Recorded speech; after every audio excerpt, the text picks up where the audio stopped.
Dear friends, మన ఆర్యుల నాగరికతకు సంబంధించిన అనేక అంశాలు చర్చిస్తున్నాం. అందులో భాగంగా ఆర్యుల సాహిత్యం గురించి మనం చూసాం ప్రీవియస్ వీడియోస్లో. ఆర్యులు ఎక్కడి నుంచి వచ్చారు, వీళ్ళ జన్మస్థలం ఏంటి అనే వివాదాన్ని కూడా మనం చర్చించాము. ఆర్యుల ఆర్థిక వ్యవస్థను చూశాను. సో ఈ క్లాస్లో మన ఆర్యుల యొక్క సామాజిక వ్యవస్థ గురించి క్లుప్తంగా మనం చర్చించాలి. సోషల్ కండిషన్స్ ఏంటి అంటే ఆర్యుల కాలంలో సామాజిక వ్యవస్థ ఎలా ఉంది, సొసైటీ ఎలా ఉంది, సోషల్ కండిషన్స్ ఏంటి. ఇంతకుముందు చెప్పినట్టుగా ఆర్యుల నాగరికతను మనం 2 యుగాలుగా విభజించి అధ్యయన సౌలభ్యం కోసము చర్చిస్తున్నాం. తొలివేద కాలము, మలివేద కాలము. కాబట్టి వాళ్ళ సమాజం గురించి కూడా, ఆర్యుల సమాజం గురించి కూడా ఈ 2 దశల్లో మనం చర్చించాల్సి ఉంటుంది. ముందుగా తొలివేద కాలంలో ఆర్యుల సామాజిక పరిస్థితులు ఎలా ఉన్నాయి, మలివేద కాలంలో ఎలా ఉన్నాయి, ఆ మార్పులు ఏంటి, ఇది బ్రీఫ్గా మనం చర్చించాలి. ఆర్ఎస్ శర్మ ముందుగా మనము తొలివేద కాలంలో, తొలివేద కాలం అంటే తొలివేద యుగము 1500 బీసీ నుండి 1000 బీసీ ఉన్న కాలాన్ని మనం తొలివేద యుగం అంటాము. అంటే ఆర్యుల నాగరికత టోటల్గా 1000 ఏళ్ళు అనుకుంటే మొదటి 500 ఏళ్ల కాలాన్ని తొలివేద యుగం అంటున్నాము. సో ఆ కాలంలో సామాజిక పరిస్థితులు ఏంటి అని మనం చర్చించి మలివేద కాలాన్ని చూస్తామండి. ఆర్ఎస్ శర్మ ప్రాచీన భారతదేశ చరిత్రకు సంబంధించిన అత్యంత సుప్రసిద్ధమైన చరిత్రకారుడండి. ఆయన ఎన్సీఆర్టీ పుస్తకాలు కూడా ఆయనే రాశారు. జనరల్గా ఆర్ఎస్ శర్మ అభిప్రాయాలను చాలామంది వాటిని అనుసరించడం జరుగుతుంది. సో ఆర్ఎస్ శర్మ తొలివేద సమాజం గురించి మాట్లాడుతూ ఈ సమాజము దాదాపుగా సమానత్వంతో కూడుకున్నటువంటిది. ఆయన మాటలో చెప్పాలంటే ఈగాలిటేరియన్ సొసైటీ అంటాడండి. ఈగాలిటేరియన్ సొసైటీ అంటే అసమానతలు లేనటువంటి సమాజము, అసమానతలు లేనటువంటి, వివక్షతలు లేనటువంటి సమాజము తొలివేద కాలం నాటి సమాజం అని ఆర్ఎస్ శర్మ అభిప్రాయము. ఎందుకు తొలివేద కాలంలో ఆర్యుల సమాజంలో అసమానతలు లేవంటే అది దాదాపుగా ట్రైబల్ సొసైటీ కాబట్టి. ఆర్యులు తొలివేద కాలంలో గిరిజన తెగలుగా జీవించారు. తెగలుగా మీరు గనక తొలివేద కాలాన్ని మరింత క్షుణ్ణంగా, మరింత డెప్త్గా, అంటే మనం ప్రిపేర్ అవుతున్న ఎగ్జామ్స్కు మరి అంత అవసరం లేదనుకోండి. ఒకవేళ మీరు సివిల్ సర్వీస్ లాంటి పరీక్షలు రాస్తే వాళ్ళ సంస్కృతిలో గిరిజన లక్షణాలు చాలా ఎక్కువగా ఉంటాయండి. ఒక మాటలో చెప్పాలంటే తొలివేద కాలం నాటి ఆర్యుల సమాజము పూర్తిగా ట్రైబల్ సొసైటీ. ఈరోజు కూడా మీరు గిరిజన సమాజాలు అధ్యయనం చేయండి. మన చుట్టుపక్కల ఉన్నటువంటి గిరిజన సమాజాలు, కొండల్లో కోనల్లో ఉంటున్న గిరిజనులు వెళ్ళి చూడండి. వాళ్ళ సమాజం మన పట్టణాల్లో, మన గ్రామాల్లో ఉన్నటువంటి వివక్షతలు, కులం ఆధారంగా సామాజిక వివక్షత, కులం ఆధారంగా అసమానతలు గిరిజన సమాజాల్లో కనిపించవు. గిరిజన సమాజాలన్నీ కూడా ఎటువంటి వివక్షతలు లేకుండా ఉన్నటువంటి ఈగాలిటేరియన్ సొసైటీస్ అవి. ఆర్యులు కూడా తొలివేద కాలంలో తెగలుగా జీవించారు కాబట్టి వాళ్ళ సమాజంలో ఎలాంటి వివక్షతలు లేవు, అసమానతలు లేని సమాజం అని ఆర్ఎస్ శర్మ కరెక్ట్గా చెప్పడం జరిగింది. ఇది ఋగ్వేద కాలం నాటి సమాజం యొక్క అత్యంత ముఖ్య లక్షణంగా మనం భావించాల్సి ఉంటుంది. నెక్స్ట్ ఆ కాలంలో, తొలివేద కాలంలో లేదా ఋగ్వేద కాలంలో పితృస్వామ్య సమిష్టి కుటుంబ వ్యవస్థ కొనసాగింది. పితృస్వామ్య సమిష్టి కుటుంబ వ్యవస్థ.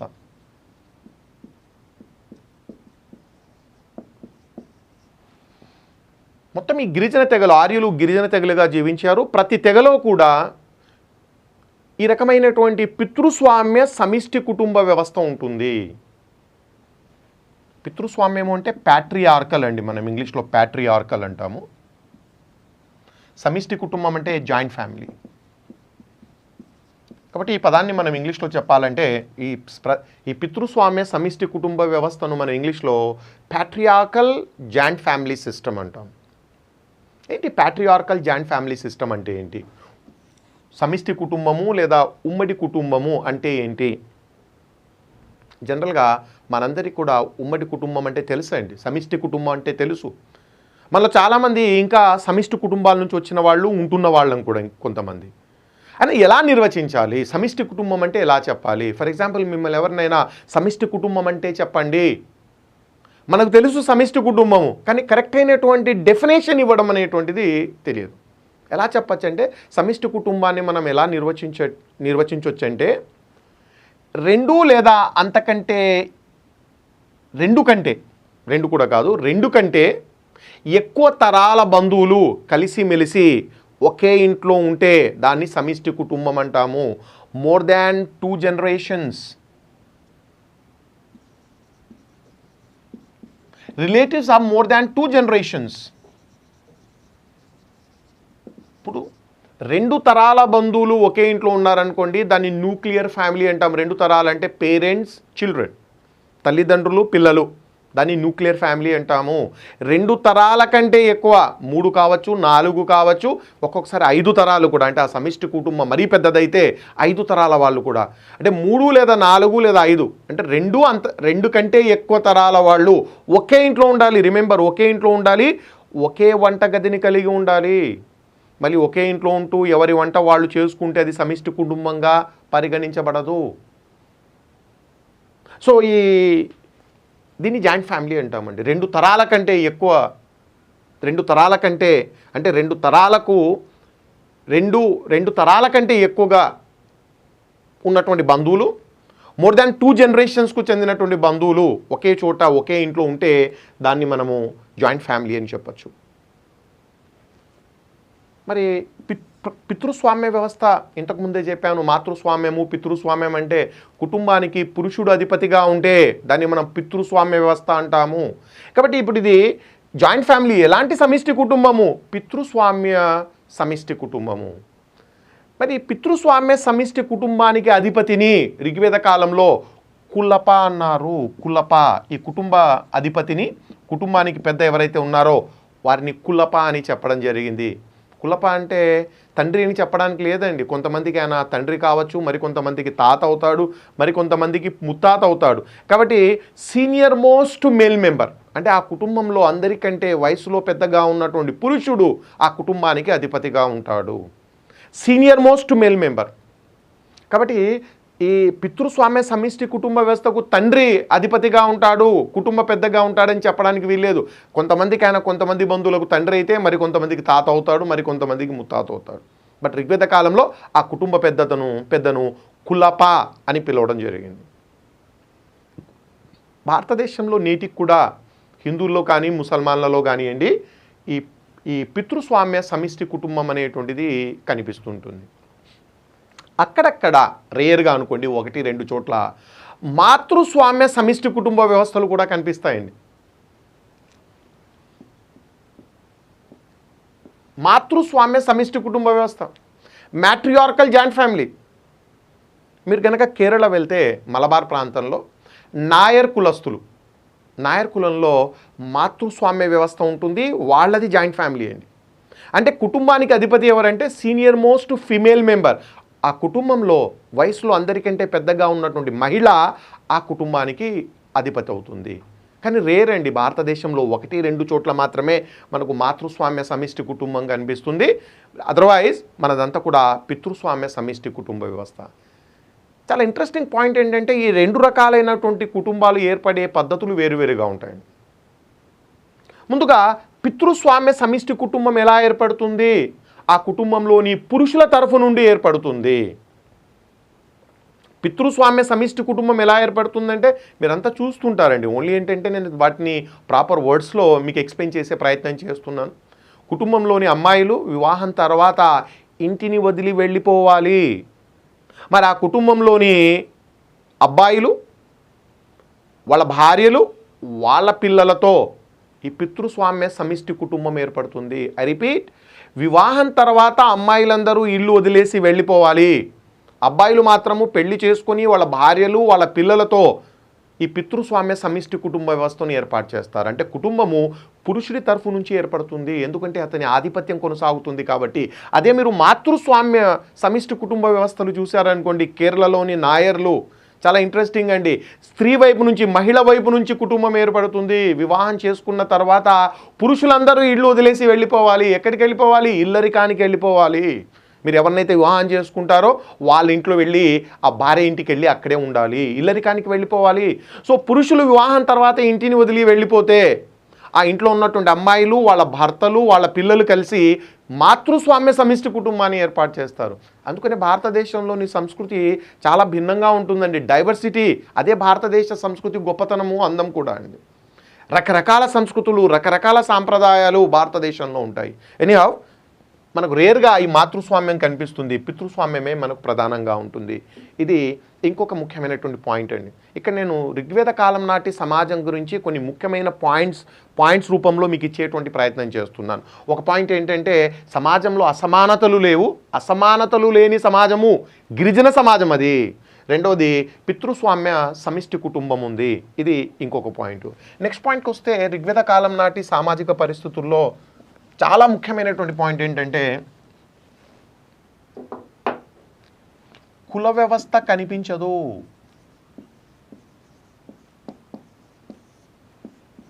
ఋగ్వేద కాలంలో ఆర్యులకు కుల వ్యవస్థ తెలియదు.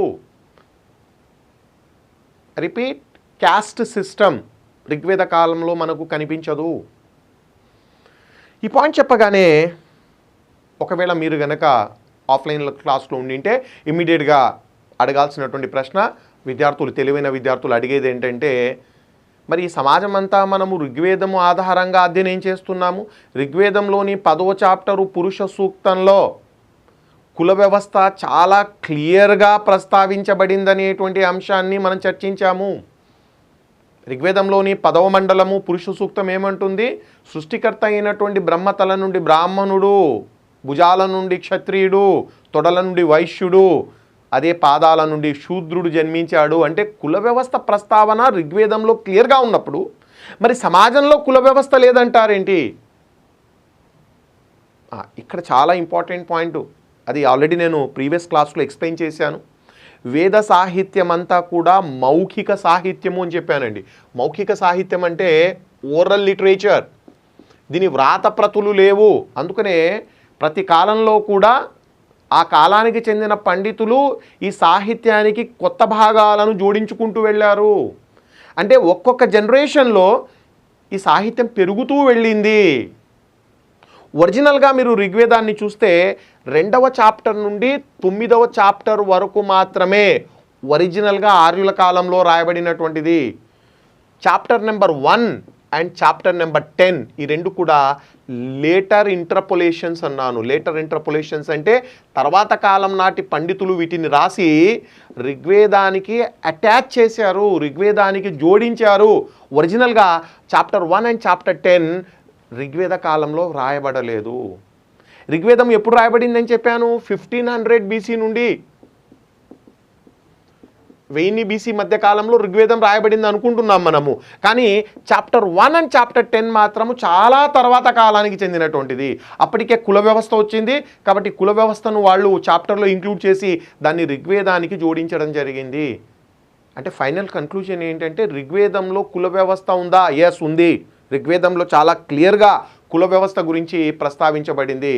నెక్స్ట్, ఋగ్వేద కాలం నాటి సమాజంలో కుల వ్యవస్థ ఉందా అంటే లేదు, అది లేటర్ ఇంటర్పోలేషన్, తర్వాత కాలంలో రాసి దాన్ని జోడించారు. కాబట్టి ఆ పాయింట్ మనము తీసుకోవడానికి వీల్లేదు. కాబట్టి ఇక్కడ మన పాయింట్ ఏంటంటే ఋగ్వేద కాలంలో కుల వ్యవస్థ లేదు. మరి సామాజిక వర్గీకరణ ఎలా జరిగిందంటే కుల వ్యవస్థ లేదు కానీ వర్గ వ్యవస్థ ఉంది. కులాన్ని మనం ఇంగ్లీష్లో క్యాస్ట్ అంటామండి, క్యాస్ట్ సిస్టమ్. వర్గాన్ని క్లాస్ అంటాం. క్యాస్ట్ సిస్టమ్ లేదు కానీ క్లాస్ సిస్టమ్ ఉంది. కాబట్టి ఋగ్వేదిక్ సమాజము క్యాస్ట్ డివైడెడ్ సొసైటీ కాదు, క్లాస్ డివైడెడ్ సొసైటీ. 3 వర్గాలు, 3 క్లాసెస్ ఉన్నాయండి. పురోహిత వర్గము,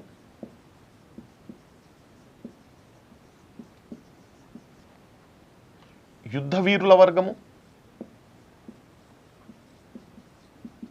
సామాన్య వర్గము. ఇంగ్లీష్లో చెప్పాలంటే పురోహిత వర్గం అంటే ప్రీస్లీ క్లాస్, క్యాస్ట్ కాదండి, క్లాస్ వర్గము. యుద్ధవీరుల వర్గము, సామాన్య వర్గము. ఈ రకంగా 3 వర్గాలు ఉన్నాయి, కానీ కులాలు మాత్రము లేవు. వీటిని ఎందుకు మనం కులాలని చెప్పకూడదు? పురోహిత వర్గం అంటే మరి పురోహిత కులం కావచ్చు కదా, యుద్ధ వీరులు అంటే యుద్ధ వీరుల కులం కావచ్చు కదా. కులం అని చెప్పడానికి వీల్లేదు. కారణం ఏంటంటే ఒక కులానికి కావలసిన లక్షణాలు ఇక్కడ కనిపించడం లేవు. లక్షణాలు లేవండి కులానికి కావాల్సినటువంటి లక్షణాలు. ఏంటి కులం అంటే ఏంటి, కులానికి ఉన్నటువంటి లక్షణాలు ఏంటి అని ఒకసారి మీరు చూస్తే, నేను ముందే చెప్పాను, చరిత్ర అంటే తేదీలు, రాజులు, యుద్ధాలు కాదు. సామాజిక వ్యవస్థల గురించి అధ్యయనం చేయాలి, మత విశ్వాసాల గురించి అధ్యయనం చేయాలి, ఆర్థిక పరిస్థితులు అధ్యయనం చేయాలి, లలిత కళలు, సాహిత్యము, అంటే టోటల్గా ఒక కాంప్రహెన్సివ్ మేనర్లో, ఇంటిగ్రేటెడ్ మేనర్లో చరిత్రను అధ్యయనం చేయాలి. అంతేగాని డేట్లు, బిట్లు, యుద్ధాలు, రాజులు కాదు. సామాజిక వ్యవస్థలు, కుల వ్యవస్థలు, అప్పుడే చరిత్ర పైన మీకు సరైనటువంటి అవగాహన కలుగుతుంది. ఇప్పుడు ఇక్కడ పాయింట్ ఏంటంటే కులానికి ఉండాల్సిన లక్షణాలు ఏంటి? ఇప్పుడు మనమంతరం కూడా ఏదో ఒక కులానికి చెందిన వాళ్ళము, కాబట్టి దాని గురించి మనకు అవగాహన కావాలి. మొట్టమొదటి లక్షణం కులం అంటే సామాజిక చలనం ఉండదు.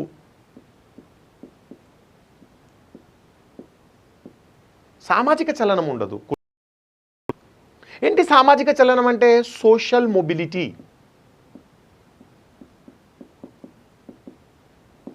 ఒక కులం నుంచి ఇంకో కులానికి మారడానికి అవకాశం ఏమాత్రం లేదు.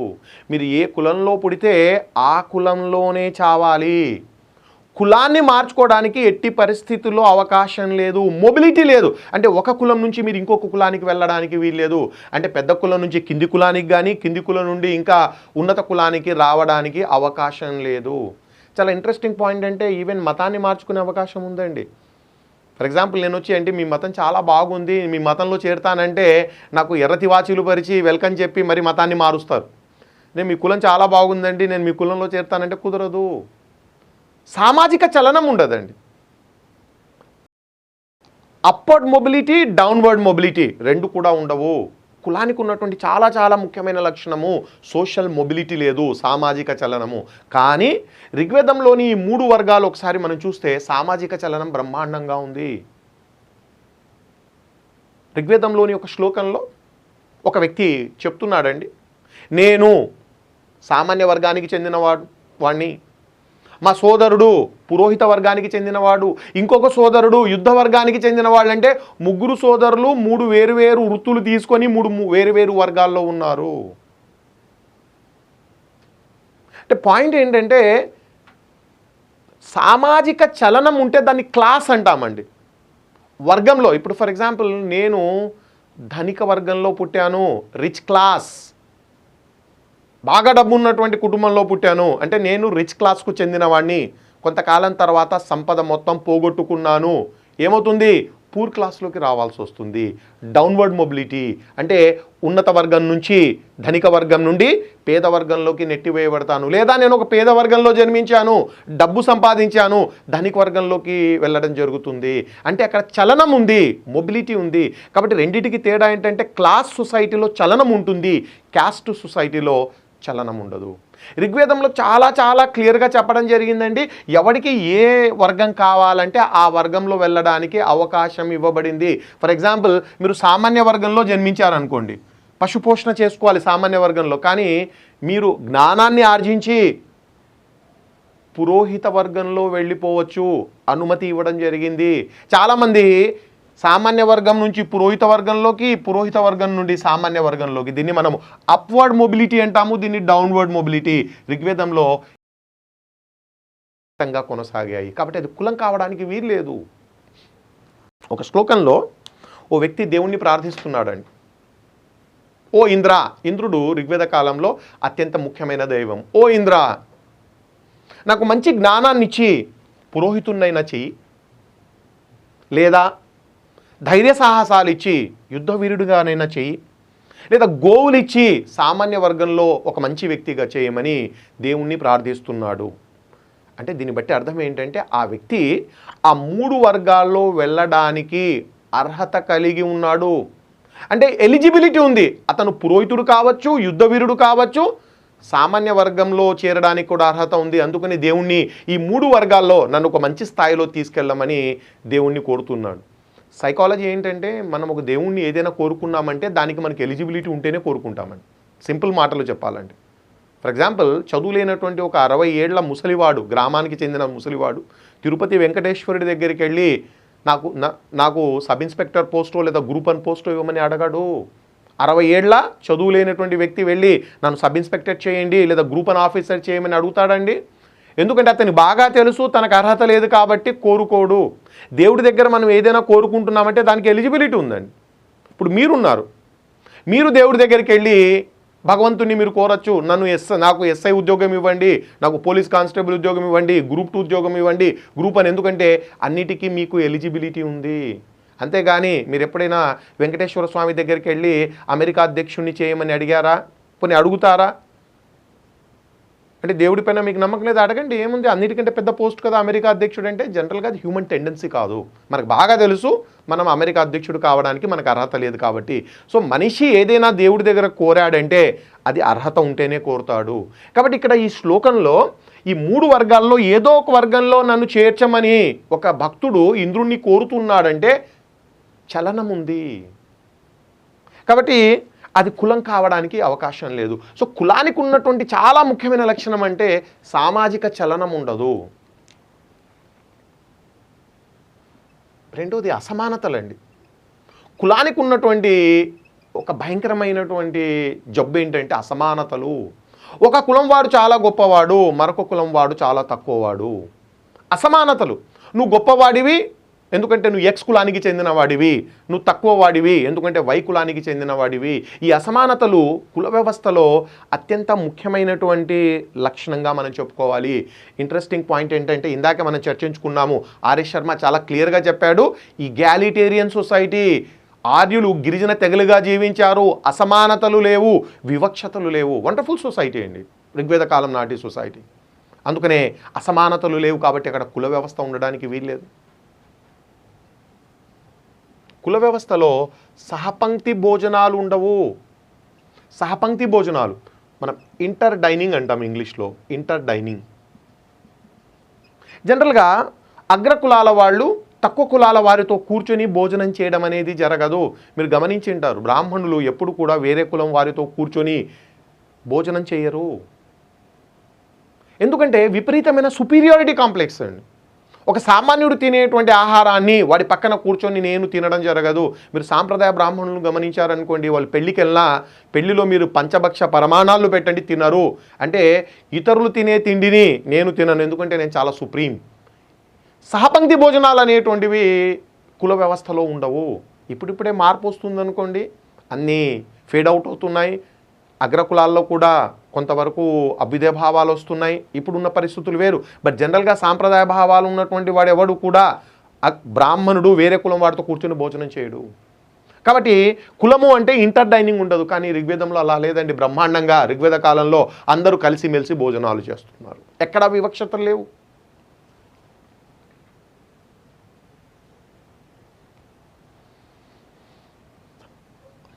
అంతర్కుల వివాహాలు, ఇంటర్ క్యాస్ట్ మ్యారేజెస్ అంటాము. జనరల్గా కుల వ్యవస్థలో ఎండోగామీ ప్రిన్సిపల్ చాలా చక్కగా పాటిస్తారండి. ఎండోగామీ ప్రిన్సిపల్ అంటే వివాహము ఒకే కులంలో ఉన్న వారిలో జరగాలి. అంతర్కుల వివాహాలు, ఇంటర్ క్యాస్ట్ మ్యారేజెస్కు అనుమతి ఉండదు. కానీ ఋగ్వేద సమాజంలో అలాంటి పరిస్థితి లేదు. చాలా బ్రహ్మాండంగా అంతర్వర్గ వివాహాలు జరుగుతున్నాయి. ఇక్కడ కుల వ్యవస్థ లేదు, వర్గ వ్యవస్థ ఉందండి. వర్గ వ్యవస్థ, కుల వ్యవస్థ, రెండు వేరువేరు కులాల మధ్య వివాహం జరిగితే అంతర్కుల వివాహం అంటాము. రెండు వేరువేరు వర్గాల మధ్య వివాహం జరిగితే అంతర్వర్గ వివాహము. ఋగ్వేద కాలంలో బ్రహ్మాండంగా ఈ అంతర్వర్గ వివాహాలు, ఇంటర్ క్లాస్ మ్యారేజెస్ బ్రహ్మాండంగా జరిగాయి. జనరల్గా ఈ వివాహాలు 2 రకాలుగా ఉంటాయండి.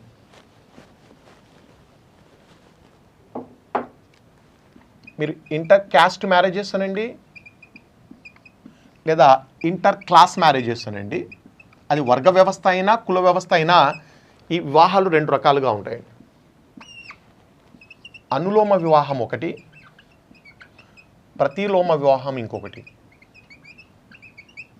మీరు తెలుగు రాష్ట్రాల్లో నిర్వహించిన పరీక్షలు చూస్తే ఈ బిట్లు మనకు అడిగారండి. అనులోమ వివాహం అంటే ఏంటి, ప్రతిలోమ వివాహం అంటే ఏంటి అనేటువంటి బిట్లు ఇంతకుముందు కూడా మనకు అడగడం జరిగింది. సో అంతర్కుల వివాహాలు కానీ అంతర్వర్గ వివాహాలు కానీ రెండు రకాలుగా ఉంటున్నాయి. అనులోమ వివాహము ఏంటి? అనులోమ వివాహం అంటే ఉన్నత వర్గానికి చెందిన పురుషుడు లేదా ఉన్నత కులానికి చెందిన పురుషుడు, కులం కావచ్చు వర్గం కావచ్చు అండి. అంటే మీరు డెఫినేషన్ అనేటువంటిది కుల వ్యవస్థకు ఉంటే ఉన్నత కులానికి చెందిన పురుషుడు అంటారు. లేదు మీరు వర్గ వ్యవస్థకి ఇస్తున్నారనుకోండి, ఉన్నత వర్గానికి చెందిన పురుషుడు. దిగువ వర్గానికి చెందిన స్త్రీని పెళ్లి చేసుకుంటే, తక్కువ వర్గానికి చెందిన స్త్రీని లేదా తక్కువ కులానికి చెందిన స్త్రీని పెళ్లి చేసుకుంటే దాన్ని అనులోమ వివాహం అంటాము. ఇంగ్లీష్లో మనము హైపర్ గ్యామస్ మ్యారేజ్ అంటారండి దీన్ని. హైపర్ గ్యామస్. సంస్కృతంలో అనులోమ అంటాము, ఇంగ్లీష్లో హైపర్ గ్యామస్ మ్యారేజ్ అంటారు. ఇంకోసారి రిపీట్ చేస్తాను. ఉన్నత వర్గము లేదా ఉన్నత కులానికి చెందిన పురుషుడు దిగువ కులము లేదా దిగువ వర్గానికి చెందిన స్త్రీని వివాహం చేసుకుంటే అనులోమ వివాహము. ఉదాహరణకు ఈ అనులోమ వివాహానికి కొన్ని ఎగ్జాంపుల్ ఇస్తానండి. బ్రాహ్మణ పురుషుడు దళిత మహిళను పెళ్లి చేసుకున్నాడు అనుకోండి. బ్రాహ్మణ పురుషుడు దళిత స్త్రీని పెళ్లి చేసుకున్నాడు. ఇది అనులోమ వివాహానికి ఎగ్జాంపుల్ అండి. అంటే ఉన్నత కులానికి చెందిన పురుషుడు దిగువ కులానికి చెందినటువంటి మహిళను పెళ్లి చేసుకోవడము. అదే రకంగా ధనిక వర్గానికి చెందిన పురుషుడు పేదింటి అమ్మాయిని పెళ్లి చేసుకున్నాడు. పురుషుడేమో ధనిక వర్గానికి చెందినటువంటి వాడు, స్త్రీ ఏమో పేద వర్గానికి చెందిన స్త్రీ. ఇది కూడా అనులోమ వివాహమే. అంటే ఉన్నత వర్గానికి చెందినవాడు దిగువ వర్గానికి చెందిన మహిళను పెళ్లి చేసుకోవడము. ఒక ఐఏఎస్ ఆఫీసర్ పురుషుడండి, ఐఏఎస్ ఆఫీసర్ అటెండర్ను పెళ్లి చేసుకున్నాడు. లేదా ఒక ఐపీఎస్ అధికారి కానిస్టేబుల్ అమ్మాయిని పెళ్లి చేసుకున్నాడు. ఐపీఎస్ కానిస్టేబుల్ను పెళ్లి చేసుకున్నాడు. మహిళ ఏమో కానిస్టేబుల్, పురుషుడేమో ఐపీఎస్ అండి. దాన్ని అనులోమ వివాహం అంటాము. అంటే మీరు అనులోమ వివాహం అనే పదాన్ని క్లాస్ సొసైటీకి తీసుకెళ్ళచ్చు, క్యాస్ట్ సొసైటీకి కూడా తీసుకెళ్ళచ్చు. ఇది అనులోమ వివాహం అండి. ఉన్నత పురుషుడు దిగువ మహిళ, కులం కావచ్చు వర్గం కావచ్చు. ప్రతిలోమ వివాహము ఎగ్జాక్ట్లీ దీనికి ఆపోజిట్ అండి. దిగువ కులము లేదా దిగువ వర్గానికి చెందిన పురుషుడేమో దిగువ వర్గానికి లేదా దిగువ కులానికి చెందినవాడు. ఉన్నత వర్గానికి చెందిన స్త్రీని పెళ్లి చేసుకుంటే స్త్రీ ఏమో ఉన్నత వర్గము లేదా ఉన్నత కులానికి చెందినటువంటి స్త్రీ, పురుషుడేమో దిగువ కులము లేదా దిగువ వర్గానికి చెందినటువంటి. ఉదాహరణకు ఒక దళిత యువకుడు బ్రాహ్మణ స్త్రీని పెళ్లి చేసుకున్నాడు. దళిత యువకుడు బ్రాహ్మణ స్త్రీని పెళ్లి చేసుకున్నాడు. ప్రతిలోమ వివాహానికి ఎగ్జాంపుల్. కానిస్టేబుల్ పురుషుడు ఐపీఎస్ అమ్మాయిని పెళ్లి చేసుకున్నాడు. ప్రతిలోమ వివాహము. పేద వర్గానికి చెందిన పురుషుడు ధనిక అమ్మాయిని పెళ్లి చేసుకున్నాడు, బాగా డబ్బున్న అమ్మాయిని పెళ్లి చేసుకున్నాడు. ప్రతిలోమ వివాహము. కాబట్టి దిగువ వర్గానికి లేదా దిగువ కులానికి చెందిన పురుషుడు ఉన్నత వర్గము లేదా ఉన్నత కులానికి చెందిన స్త్రీని పెళ్లి చేసుకుంటే ప్రతిలోమ వివాహము. ఇంగ్లీష్లో అయితే దీన్ని మనము హైపోగ్యామస్ మ్యారేజ్ అంటాము. జనరల్గా సోషాలజీ చదివే వాళ్లకు ఈ టెర్మినాలజీ ఉపయోగిస్తూ ఉంటారండి. Hypergamous marriages and hypogamous marriages. ఒక విషయాన్ని మీరు గుర్తుపెట్టుకోవాల్సినటువంటిది, కుల వ్యవస్థలో వీటికి అనుమతి ఉండదు. వివాహాలు ఒకే కులంలో జరగాలి, అంతర్వివాహాలకు మాత్రమే అనుమతి ఉంటుంది. కానీ ఋగ్వేద సమాజంలో ఈ అనులోమ వివాహాలు ప్రతిలోమ వివాహాలు రెండు కూడా కొనసాగినట్టుగా ఆధారాలు ఉన్నాయి. కాబట్టి కులానికి ఉండాల్సిన ఏ లక్షణము ఋగ్వేద సమాజంలో కనిపించడం లేదు. సామాజిక చలనము బ్రహ్మాండంగా ఉంది. సహపంక్తి భోజనాలు బ్రహ్మాండంగా కొనసాగుతున్నాయి. అనులోమ వివాహాలు, ప్రతిలోమ వివాహాలు కూడా జరిగాయి. అసమానతలు లేని సమాజము. అందుకనే ఆ మూడింటిని మనం వర్గాలు, పురోహిత వర్గము, యుద్ధవీరుల వర్గము, సామాన్య వర్గం అంటున్నాం, కానీ వాటిని కులాలుగా మనం చెప్పడానికి వీల్లేదు. కాబట్టి కన్క్లూజన్ ఏంటి? ఋగ్వేద సమాజంలో ఇంకా మనకు కుల వ్యవస్థ ఆవిర్భవించలేదు. ఋగ్వేదంలో ఆ ప్రస్తావన ఉన్నప్పటికీ ఆ ప్రస్తావన ఉన్న పురుష సూక్తము తర్వాత కాలంలో జోడించబడింది. కాబట్టి దాన్ని మనం ప్రామాణికంగా మనం తీసుకోవడం లేదు. రైట్, ఒకటి చాలా క్లియర్ అండి, ఇక్కడ సామాజిక వివక్షత లేదు అని మనం చర్చించుకున్నాము.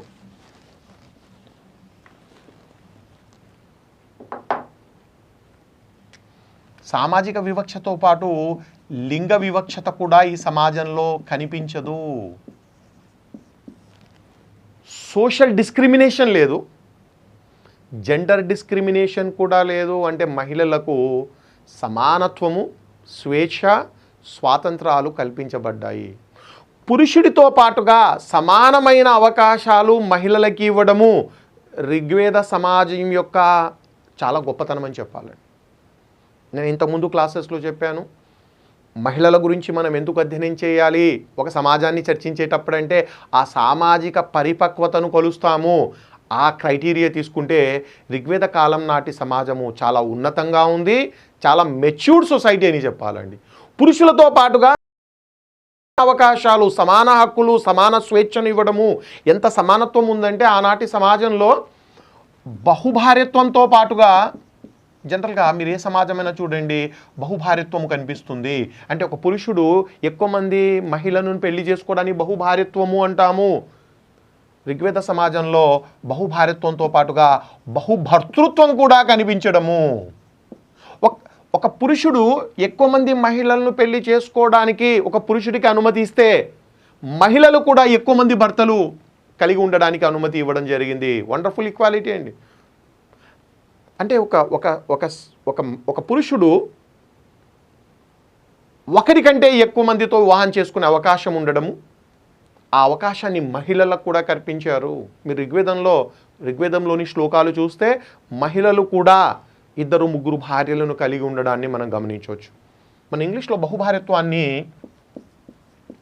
పాలిజినీ అంటామండి. పాలిజినీ అంటే మెనీ వైఫ్స్, పాలి అంటే మల్టిపుల్, జినీ అంటే వైఫ్స్, మల్టిపుల్ వైఫ్స్, పాలిజినీ. ఒక స్త్రీ ఎక్కువ మంది భర్తలను కలిగి ఉండడాన్ని పాలియాండ్రీ అంటాము. పాలి అంటే మల్టిపుల్, యాండ్రీ అంటే భర్తలు. ఒక స్త్రీకి ఎక్కువ మంది భర్తలు ఉంటే దాన్ని పాలియాండ్రీ అంటాము. జనరల్గా భారతదేశంలో ఈరోజు కూడా మీరు గమనించండి బహుభార్యత్వం అనేది కనిపిస్తుంటుంది. భారతదేశంలో హిందూ సమాజంలో యాజ్ వెల్ ముస్లిం సమాజంలో కూడా బహుభార్యత్వము కొనసాగుతుంది. మన హిందూ చట్టాలు, భారతదేశంలోని చట్టాలు, హిందూ చట్టాలు బహుభార్యత్వాన్ని నిషేధించినప్పటికీ పురుషులు వాటిని ఉల్లంఘించి ఒకరికంటే ఎక్కువ మందిని వివాహం ఆడుతున్నారు. ఈనాడు హిందువులు చాలామంది బహుభార్యత్వాన్ని కొనసాగిస్తున్నారు. ఇక ముసల్మాన్లలో అయితే చెప్పాల్సిన అవసరమే లేదు. ఏకంగా బహుభార్యత్వం అయితే అక్కడ చట్టబద్ధం చేయబడిందండి, చట్టబద్ధత కల్పించారు. అంటే ఒక పురుషుడు 4 వివాహం చేసుకునేటువంటి అవకాశాన్ని కల్పించారు. అంటే ముసల్మాన్లు చట్టానికి లోబడే బహుభార్యత్వాన్ని కొనసాగిస్తే కొంతమంది హిందువులు చట్టాన్ని ఉల్లంఘించి బహుభార్యత్వాన్ని. టోటల్గా బహుభార్యత్వం అనేటువంటిది పురుష ఆధిపత్య సమాజం యొక్క లక్షణము. పురుషుల ఆధిపత్యంలో ఉంటే జనరల్గా అక్కడ బహుభార్యత్వం ఉంటుందండి. ఎవరు ఆధిపత్యంలో ఉంటే సమాజంలో వాడు అనేక రాయితీలు పొందుతుంటాడండి. సమాజంలో నేను ఆధిపత్యం, నేను రాయితీలు, ప్రివిలేజెస్. ఏంటి ప్రివిలేజ్? ఏంటి? నేను ఆధిపత్యంలో ఉన్నాను కాబట్టి నాకు ఎక్కువ మంది సెక్సువల్ పార్ట్నర్స్ కావాలి. అది నేను అనుభవిస్తున్న రాయితీ, అది ప్రివిలేజ్. అది privilege to have more sexual partners. అదే మీరు మాతృస్వామ్య సమాజాలకు వెళ్ళండి. ఇందాక నేను చెప్పాను కేరళలో నాయర్ సమాజాన్ని అధ్యయనం చేస్తే చాలా డిఫరెంట్ సొసైటీ అండి. కేరళలో నాయర్లు మాతృస్వామ్య సమాజము, అంటే మహిళలు ఆధిపత్యంలో ఉంటారు. అక్కడ బహుభర్తృత్వము పాటించబడుతుంది. ఒక నాయర్ స్త్రీకి 7 నుంచి 8 మంది భర్తలు ఉన్నారని భారతదేశాన్ని సందర్శించిన చాలామంది విదేశీ యాత్రికులు మధ్యయుగంలో మనకు సమాచారాన్ని ఇస్తున్నారు. అంటే ఈ మధ్య ఇప్పుడు తగ్గిపోతుంది అనుకోండి, బట్ మధ్యయుగంలో ముఖ్యంగా విజయనగర రాజుల కాలంలో అక్కడ భారతదేశాన్ని సందర్శించినటువంటి ఫర్ ఎగ్జాంపుల్ మార్కోపోలో మార్కోపోలో చూడండి భారతదేశాన్ని సందర్శించి అతను చాలా క్లియర్గా రాశాడు. నాయర్ స్త్రీలకు చాలామంది భర్తలు ఉన్నారు, ఒక స్త్రీకి చాలామంది భర్తలు. కారణం ఏంటంటే ఆ సమాజము స్త్రీ ఆధిపత్య సమాజము. ఆమె ఆధిపత్యంలో ఉంది కాబట్టి ఆమె ప్రివిలేజ్ ఏంటి, ఎక్కువ మంది సెక్స్ పార్ట్నర్స్ను కలిగి ఉండడం. అంటే సమాజంలో ఎవడు ఆధిపత్యంలో ఉంటే వాడి ప్రివిలేజ్ అండి ఎక్కువ మందిని పెళ్లి చేసుకోవడం అనేటువంటిది. నాయర్లలో తాళికట్టు, వివాహాన్ని తాళికట్టు అంటారు. ఒక పురుషుడు మహిళకు తాళి కడతాడండి, రిచువల్ హస్బెండ్. అతను ఇల్లు వదిలేసి భార్య దగ్గరికి వచ్చి ఒక మూలన పడి ఉంటాడు, రిచువల్ హస్బెండ్. ఆ తర్వాత ఆమెకు విజిటింగ్ హస్బెండ్స్ ఉంటారు. విజిటింగ్ హస్బెండ్స్ ఎంతమందితోనైనా తాను సంసారం చేయొచ్చు. మరి ఆమెకు సంతానం కలిగితే ఆ సంతానానికి తండ్రిని ఆమెనే నిర్ణయిస్తుంది. అమ్మాయి ఎదుగో, ఈ అమ్మాయి నువ్వు పోషించాలి, ఈ అబ్బాయిని నువ్వు పోషించాలి, ఆమె మాట ఫైనల్ అండి. ఎందుకంటే సమాజంలో ఆ నాయర్ మహిళ చాలా బలంగా ఉంటుంది. అంటే స్త్రీ ఆధిపత్య సమాజాల్లో బహుభర్తృత్వము, పురుషాధిపత్య సమాజాల్లో బహుభార్యత్వము. వండర్ఫుల్ పాయింట్ ఏంటంటే ఋగ్వేద కాలంలో రెండు ఉన్నాయంటే జెండర్ ఈక్వాలిటీ. సో ఎంత సమానత్వం అనే పాయింట్ నేను ఇక్కడ చెబుతూ ఈ పాయింట్ నేను ఇవ్వడం జరుగుతుంది. సో ఋగ్వేదంలోని శ్లోకాల్లో ఒక స్త్రీకి ఎక్కువ మంది భర్తలు ఉన్నటువంటి ప్రస్తావనలు ఉన్నాయి, కాబట్టి బహుభర్తృత్వం కూడా కొనసాగింది. ఇంకొక చాలా ముఖ్యమైనటువంటి పాయింట్ ఏంటంటే ఇక్కడ బాల్య వివాహాలు లేవు. ఋగ్వేద కాలంలో బాల్య వివాహాలు లేవండి, అనుమతి లేదు. చాలా క్లియర్గా ఋగ్వేదంలో చెప్పడం జరిగింది, అమ్మాయి యుక్త వయసుకు వచ్చిన తర్వాత మాత్రమే వివాహం చేయాలి. అంటే 16 ఏళ్లకో 17 ఏళ్లకో ఆవిడ యుక్త వయసుకు వస్తే అప్పుడే వివాహం చేయాలి. కాబట్టి బాల్య వివాహాలు ఈ సమాజంలో లేవు. ఎప్పుడైతే మీకు బాల్య వివాహాలు ఉండవో మహిళలకు విద్యను అభ్యసించేటువంటి అవకాశం కల్పించబడింది. అంటే అబ్బాయిలతో పాటుగా అమ్మాయిలకు కూడా చదువుకోవడానికి సమానమైన అవకాశాలు కల్పించారు.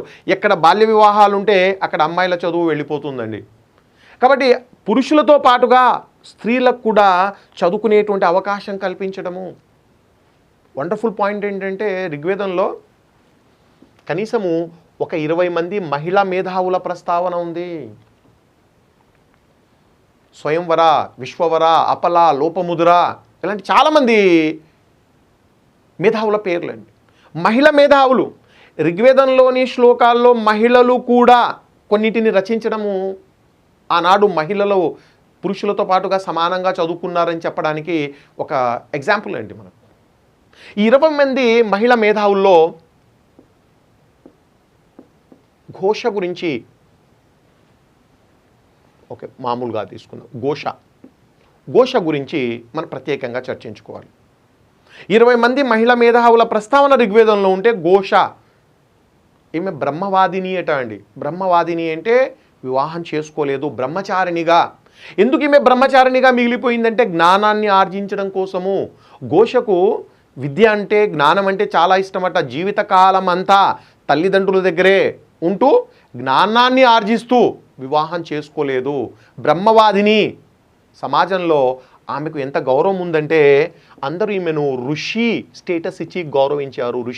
ఋషి అంటే చాలా చాలా గొప్ప వ్యక్తులను ఋషి అంటారండి. అత్యధిక మేధావులను, సమాజంలో అత్యంత గొప్పవారిని మాత్రమే ఋషి అంటారు. ఘోషకు ఋషి అనేటువంటి ఆ స్టేటస్ ఇవ్వడం జరిగింది. ఒక్కసారి మిమ్మల్ని మీరు ప్రశ్నించుకోండి, ఇలాంటి పరిస్థితి ప్రస్తుత మన సమాజంలో ఉందా?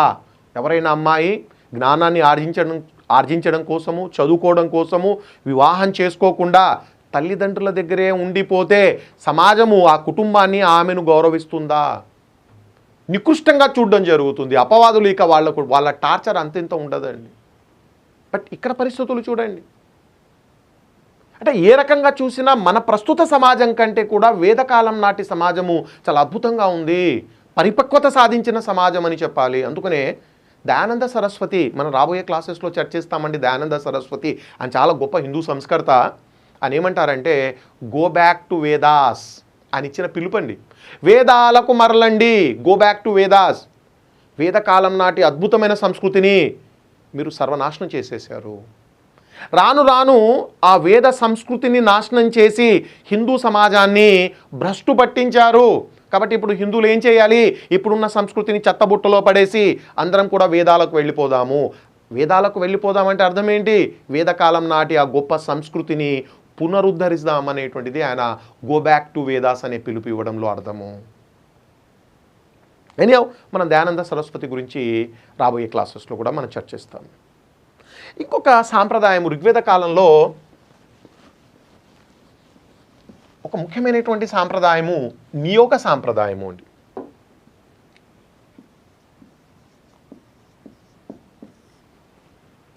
నియోగ సాంప్రదాయం ఏంటి? నియోగ సాంప్రదాయము సంతానం లేని వితంతు అంటే భర్త చనిపోయాడు, సంతానం లేదు. ఆ వితంతువును చనిపోయినటువంటి భర్త సోదరుడితో వివాహం చేయడాన్ని నియోగ అంటారు. మళ్ళీ రిపీట్ చేస్తాను నియోగ గురించి. నియోగ మన సోషాలజీలో ఈ ప్రాక్టీస్ను లెవిరేట్ ప్రాక్టీస్ అంటామండి. లెవిరేట్ అంటాము నియోగ అంటే.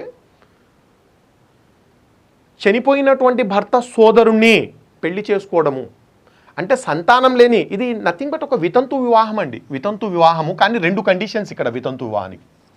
నియోగ అనేది వితంతు వివాహము. 2 కండిషన్స్ ఏంటి? ఆ వితంతుకు సంతానం ఉండకూడదు, మరి సంతానం ఉంటే నియోగ జరగదండి. రెండవది భర్త సోదరుణ్ణే పెళ్లి చేసుకోవాలి, బయటి వాడిని చేసుకోవడానికి వీల్లేదు. కాబట్టి వితంతు, సంతానం లేని వితంతు చనిపోయిన భర్త సోదరుణ్ణి పెళ్లి చేసుకోవడాన్ని లెవిరేట్ అంటాం మనం సోషియాలజీలో, సంస్కృతంలో నియోగ అంటాము. ఈ నియోగ ప్రాక్టీసు ఋగ్వేద కాలంలో బాగా జరిగిందండి. ఇక సతీ సహగమనము.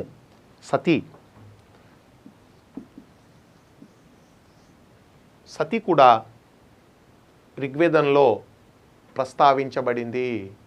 సతీ ప్రస్తావన ఋగ్వేదంలో చాలా క్లియర్గా ఉంది. ఏంటి ఇది? చాలా గొప్ప సమాజము, అద్భుతమైన సమాజం అంటూ మళ్ళీ సతీ లాంటి దురాచారము కొనసాగిందని చెప్తారేంటి? సతీ అంటే చనిపోయిన భర్తతో పాటుగా వితంతును కూడా చంపేయడం అండి, తగలబెట్టడం, అదే చితిపైన సతీ అంటే. ఇలాంటి దుర్మార్గమైనటువంటి దురాచారము ఋగ్వేదంలో చాలా క్లియర్గా చెప్పడం జరిగింది. అయితే పాయింట్ ఏంటంటే ఈ సతీ మనం అనుకున్నటువంటి సతి కాదండి. ఋగ్వేదంలో చెప్పబడినటువంటి సతి సింబాలిక్గా కొనసాగింది. సింబాలిక్, నామమాత్రంగానే. ఏంటి సింబాలిక్గా కొనసాగడం అంటే, భర్త చనిపోయాడు, ఆ వితంతు శ్మశానానికి వెళ్ళి సతి ఆచరించి మళ్ళీ ఇంటికి వచ్చేస్తుంది. డిఫరెంట్ సతి అండి ఇక్కడ. శ్యామ్ బెనగల్ పేరు వినింటారు. ప్రపంచ ప్రఖ్యాతిగాంచిన సినీ దర్శకుడు అండి Shyam Benegal. Born and brought up in Hyderabad. Bengali అయినా అతను పుట్టింది పెరిగింది హైదరాబాద్ నగరంలో అండి. ప్రపంచ ప్రఖ్యాతిగాంచిన సినిమాలు తీశాడు ఆయన శ్యామ్ బెనగల్. ఈ శ్యామ్ బెనగల్ ఇండియన్ హిస్టరీ పైన కొన్ని డాక్యుమెంటరీలు తయారు చేశాడండి. ఆ డాక్యుమెంటరీస్ భారతదేశ చరిత్ర పైన అండి. జవహర్లాల్ నెహ్రూ ఇండియన్ హిస్టరీ పైన రాసిన పుస్తకం ఆధారంగా, మీకు అందరికీ తెలిసి ఉంటుంది, జవహర్లాల్ నెహ్రూ ఇండియన్ హిస్టరీ పైన పుస్తకం రాశారు. డిస్కవరీ ఆఫ్ ఇండియా అనే పుస్తకం రాశారు ఆయన. Discovery of India Indian history పైన అండి. సో జవహర్లాల్ నెహ్రూ రాసినటువంటి డిస్కవరీ ఆఫ్ ఇండియా అనే చరిత్ర పుస్తకం ఆధారంగా ఆయన డాక్యుమెంటరీస్ తయారు చేశాడు శ్యామ్ బెనగల్. ఎలాగా? ఇప్పుడు దీంట్లో first chapter Indus Valley Civilisation అండి, సింధు నాగరికత పైన ఒక డాక్యుమెంటరీ. ఆర్యుల నాగరికత, దీనిపైన ఒక డాక్యుమెంటరీ.